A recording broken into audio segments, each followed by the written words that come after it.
It's another day and another, well, it's another really bad take on Ukraine. And as always, if the author of this wants to get in touch with me, Jonathan Cook, if someone from Declassified UK wants to come and have a talk with me about the Ukraine situation, heck, my door's always open. You guys, you know where I am. You can get me on Twitter, whatever. There's numerous ways you can contact me.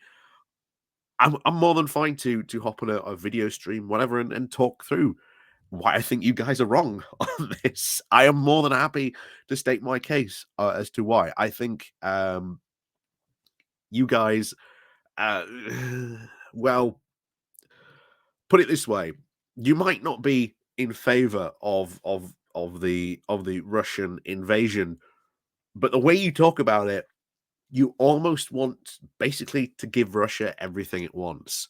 You want peace, but you don't go to see what peace you want or how you would go about achieving such peace, which, to be honest, we is the main criticism of most of these awful takes we have seen in the past about this. We're also going to be skipping part of this, and it's purely because, first of all, I'm not an expert in depleted uranium. And to be honest, neither is this guy who wrote the article. His expertise seems to be in the Israel-Palestine conflict, and I highly, highly doubt that that somehow gives him the technical expertise to be talking about, well, depleted uranium. Like I say, we'll get to that when we get to it. But as always, before we do go diving into this, please do remember to click on the like, share, and subscribe button. And of course, down below, there are links to my Patreon page and a one-off link called Buy Me Coffee, Wiki, Buy Me Coffee. And of course, as always, thank you very much to all those people who do help and support the channel that way. Like I said, there's a YouTube thank you button down below. And of course, there's YouTube Pony Club as well. So let's head over to Declassified UK with the title of British Warmongering is Driving Europe Towards Catastrophe in Ukraine. So, Ukrainian President Volodymyr Zelensky made an unexpected trip to Britain last week on a whistle-stop tour of the European capitals, pleading for more powerful and longer-range weapons to use in his war against Russia. Again, I take great issue with how that was framed. First of all, this is a war, but he is defending his country. He is doing what he can to try and make sure that his country has the weapons to see off this Russian invasion.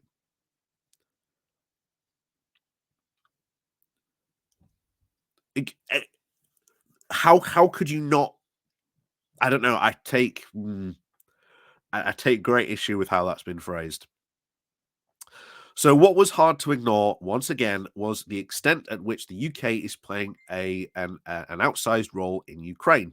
Yeah, we are providing weapons, ammo, and ammunition to Ukraine and what they need. I'm glad we're doing that, to be honest, because they've shown that with Western weapons and Western capabilities, not only can they stop Russian advances, but they can also have the capabilities to push back against Russia.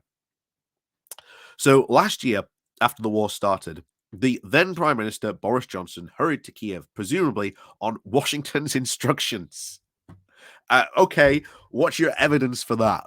What's your evidence that Boris Johnson went on Washington's instructions to Kiev?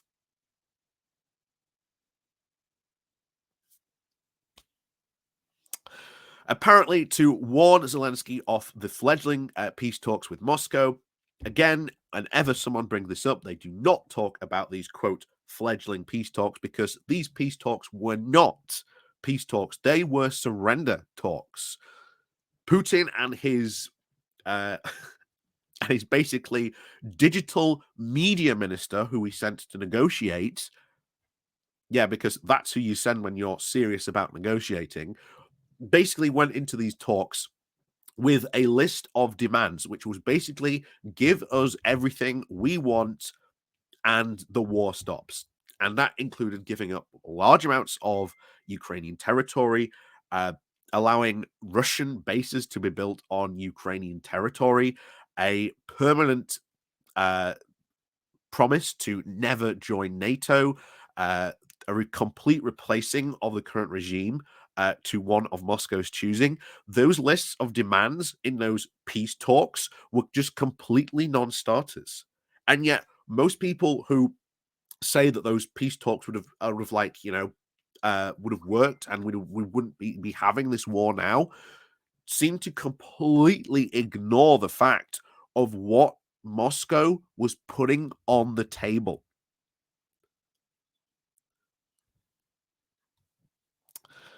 So, around the same time, the Biden administration made it clear it favored an escalation in fighting, not an end to it, as an opportunity to, quote, weaken Russia as a geostrategic rival along with China. This was a war they started. And yeah, Biden and other Western countries made it very clear Russia should not just get to invade another country and just go, yoink, that's ours now. Again, I find the framing of this whole article, to be honest, really weird and suspect. Like I say, the author of this article, Jonathan Cook, if you ever want to sort of come and talk with me on stream and we can go through this, I'm fine with that. Get in contact with me. We'll have a chat. So since then, the UK has been at the forefront of the European efforts to entrench the conflict. I wouldn't say we're entrenching the conflict. We are trying to end the conflict. These weapons have shown time and time again that if Ukraine has the capabilities, they can not only stop Russian advances, as we've seen in Vladimir, which was probably one of the biggest single defeats Russia has faced in this war, where it just decided to just send tank after tank after tank, and the Ukrainians just destroyed one of them straight after another with Western weapons.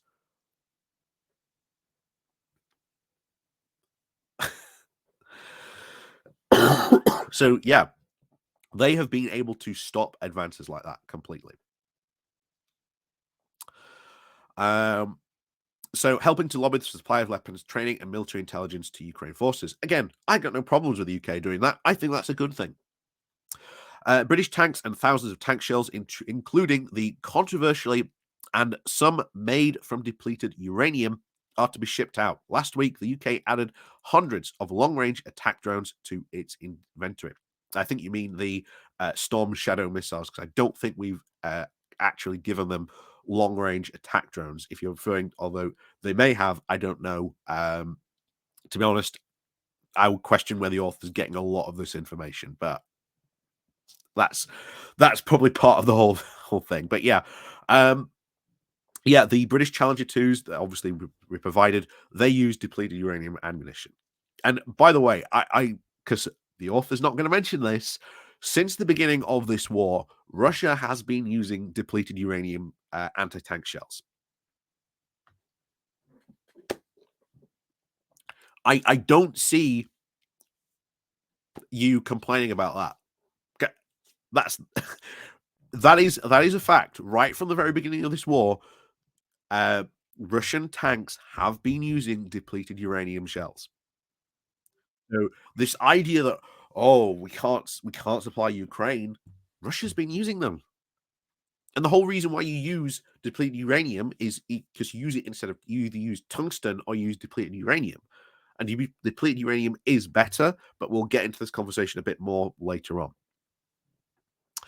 Um, and of course, an unspecified number of at least 2 million Oblast Storm Shadow cruise missiles with a range of over 300 kilometers have started arriving this last week. And last week, Ben Wallace, Britain's defense secretary, said that the missiles were already in use, adding that Kiev alone was deciding on the targets.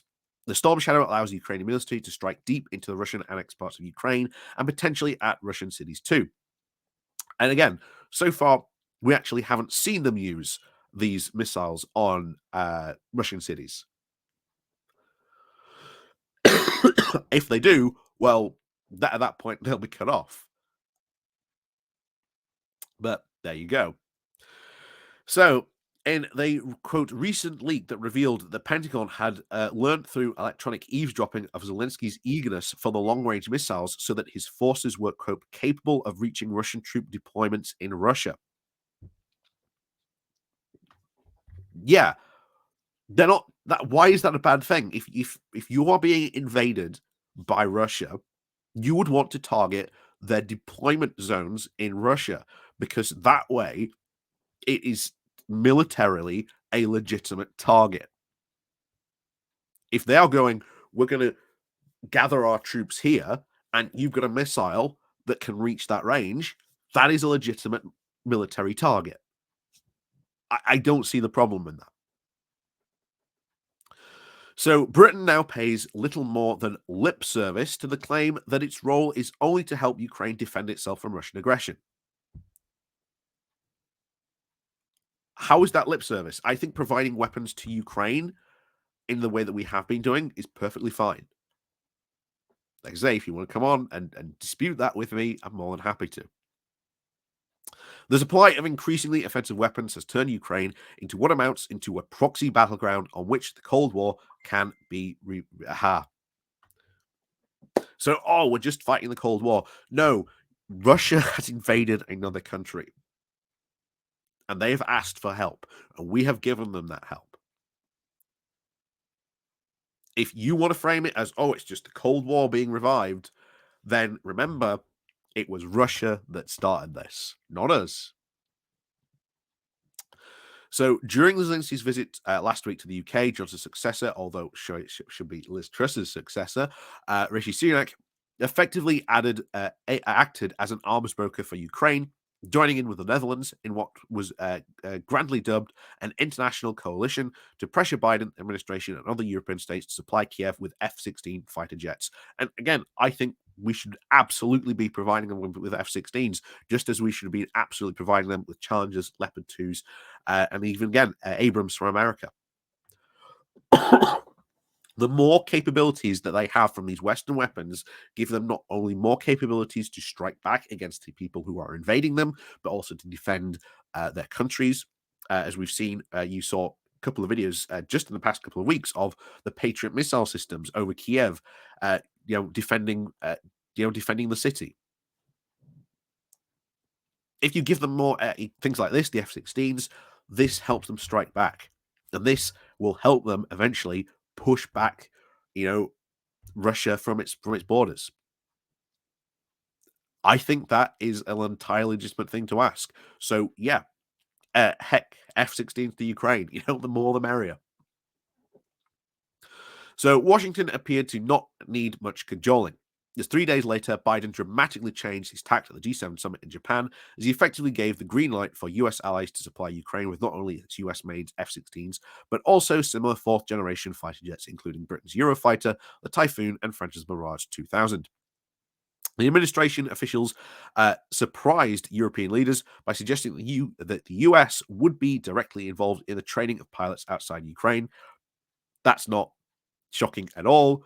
We've seen troops being trained in sort of the challenges here in the UK and all the various things. We've seen them being trained in Poland as well. That's not really a big issue, but you seem to want to make it a big issue, but there you go. After the highly staged, quote, surprise visit by Zelensky, the summit at the weekend, Biden said they'd been given a flat reassurance that the jets would not attack Russian territory. British officials, meanwhile, indicated the UK would start training Ukrainian pilots within weeks. Again, I've got no problem with that.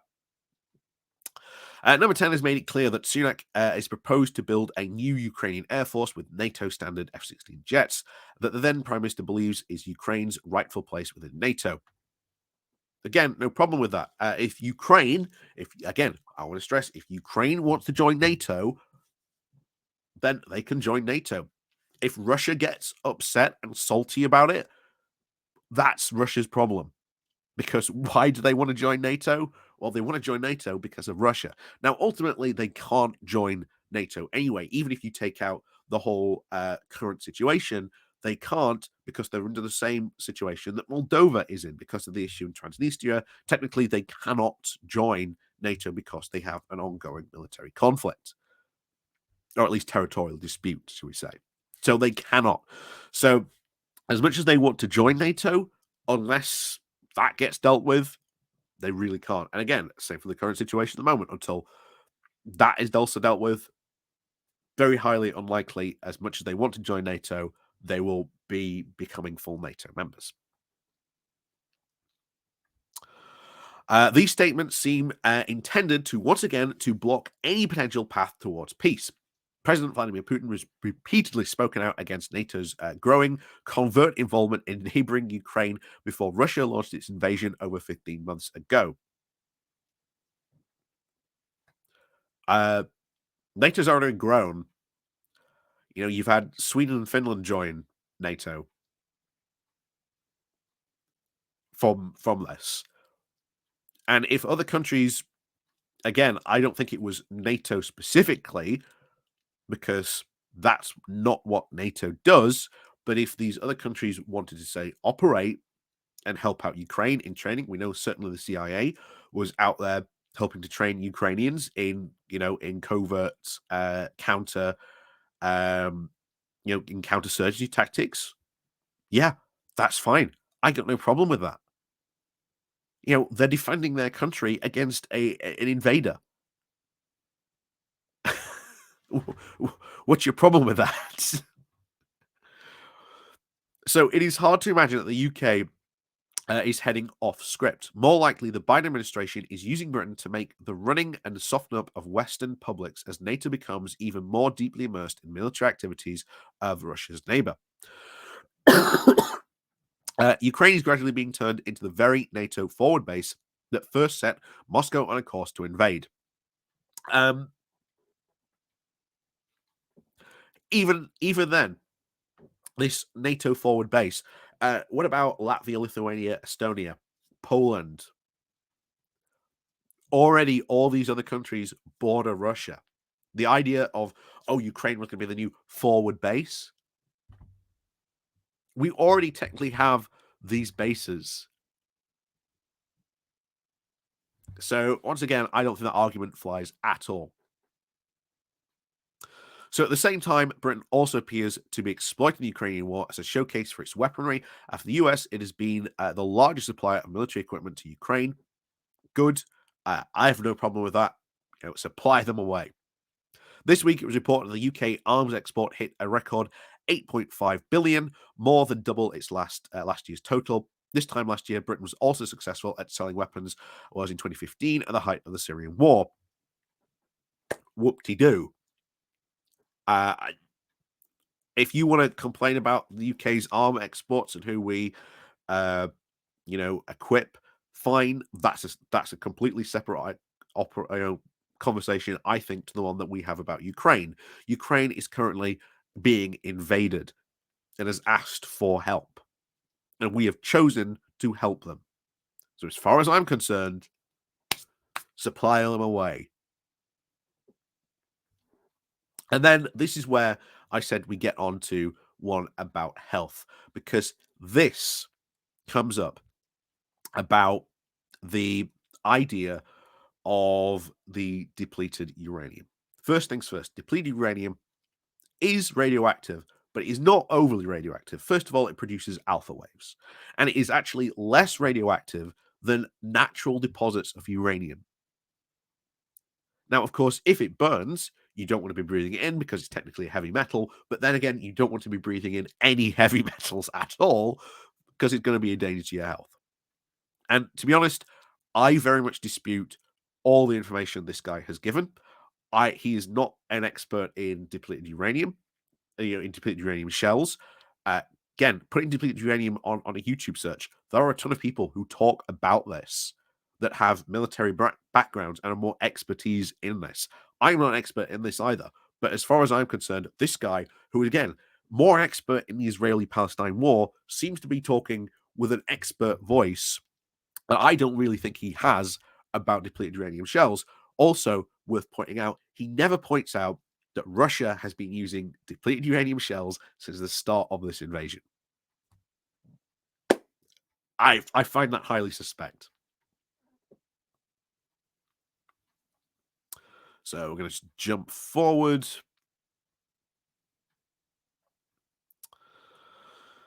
So here we are. So, by lobbying for more overtly offensive weapons and introducing the depleted uranium shells into the war, Britain has raised the stakes in two incendiary ways. Again, Russia was already using depleted uranium shells, so how has this raised the stakes? So, first, it is driving the war's logic towards an ever greater escalation, including nuclear escalation. Interesting that because no one in the West has made threats of nuclear weapons except Russia. It has only been the Russians that have made threats of nuclear weapons. They have been the only ones to do so.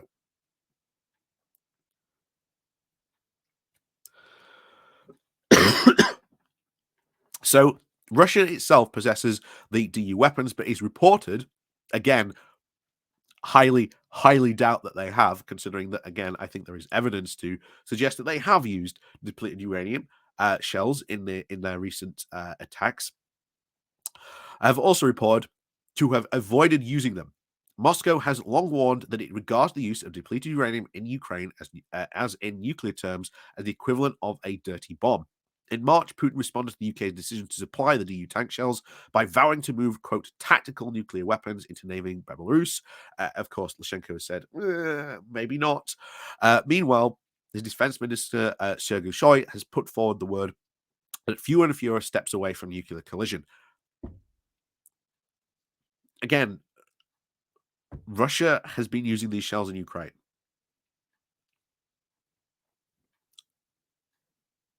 And if you're going to trust, we're not going to use these weapons. We're not going to use these weapons.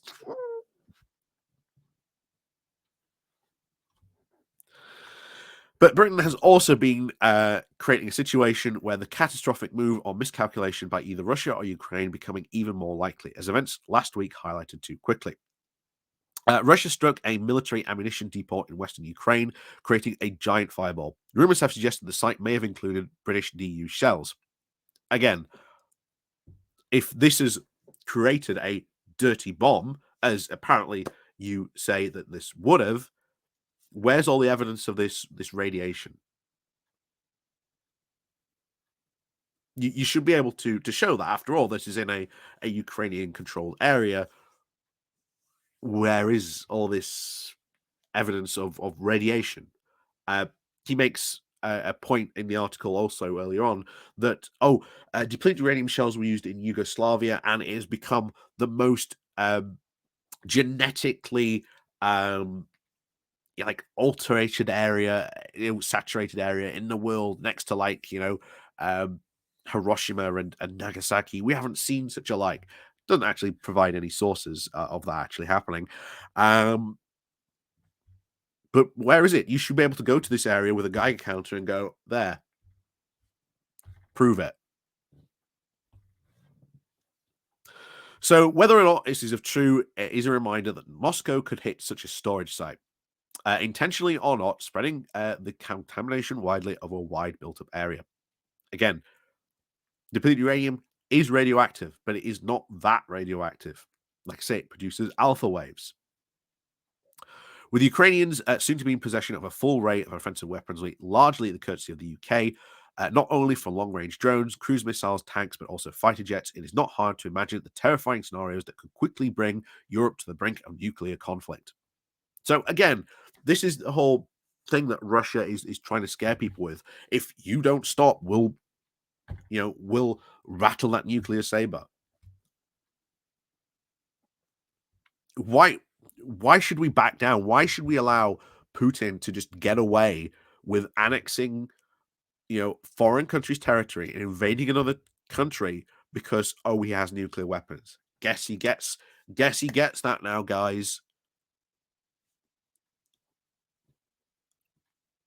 Again, the way this article is structured is I have a lot of problems with how it's said, because it's just seen as if Russia has done nothing wrong and it's all the terrible UK supplying supplying Ukraine with weapons. How could it?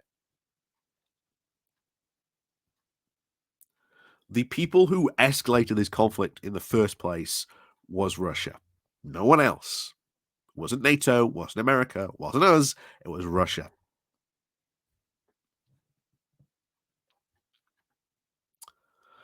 So, if Moscow does hit a DU ammunition depot, exposing a large civilian population to toxic contamination, Ukraine retaliates with airstrikes deep inside Russia, the path to nuclear exchange, and Europe has never looked closer. Again, first of all, I highly doubt that this would cause such a massive toxic contamination.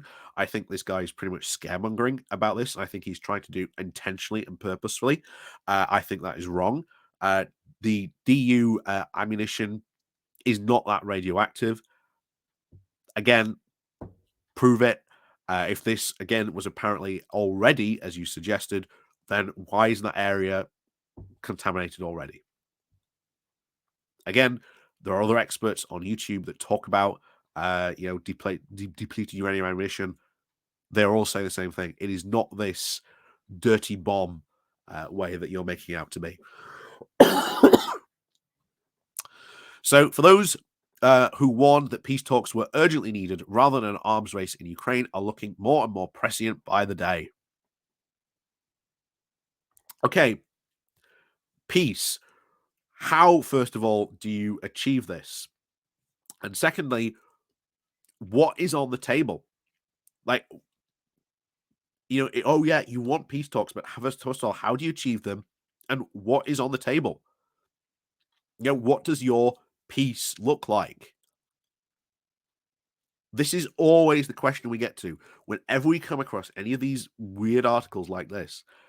They never actually talk about the peace that they want. And I think that's highly, highly telling. So, for how much longer can their voices continue to be silenced, not only by the Western leaders, but also by Western media too?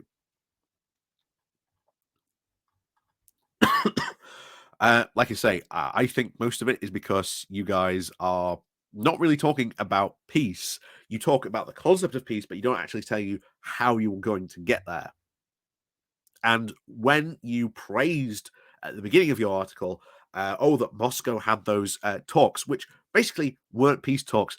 They were basically, here's your surrender document. Sign it and you'll get peace.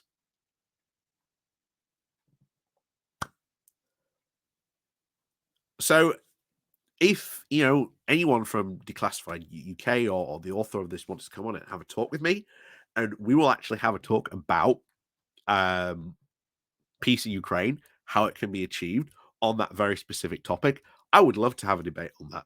I think that would be very, very interesting to have. But yeah, I highly doubt it though. No one on your side seems to have taken up that gauntlet yet. But hey, I'm more than happy to accept that from that side. You know which side I'll be taking. So as always, thank you very much for watching. And of course, as always, we'll see you all next time.